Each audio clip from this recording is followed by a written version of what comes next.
Welcome to the Palindrome Checker Explainer.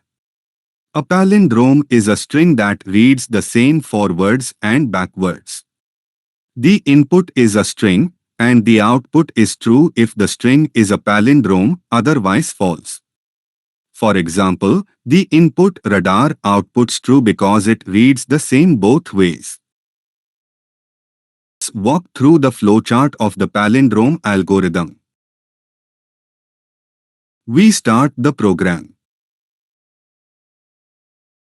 Then, initialize left pointer at 0 and right pointer at the last character index.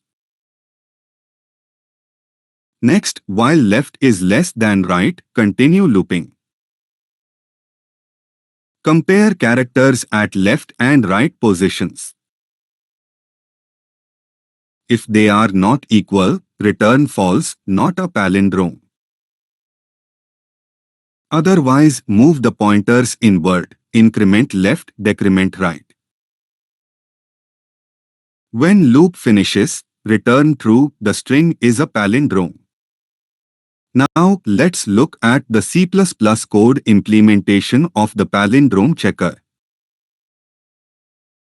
Using the standard namespace.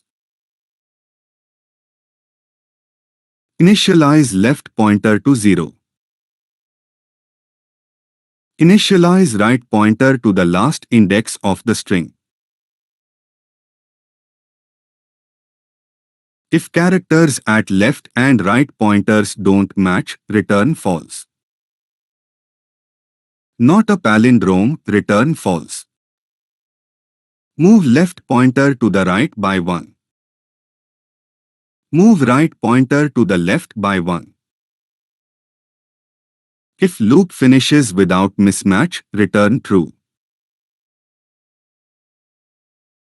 Input string is set to radar. Prints true if palindrome, else false. Ends the program. Initialize pointers left at 0, right at 4, last character.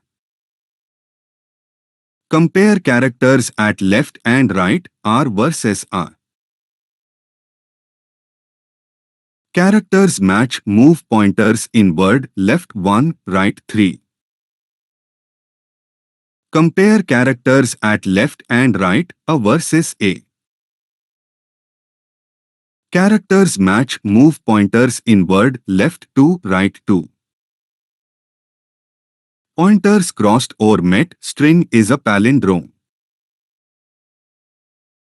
Since all characters matched, the string is a palindrome.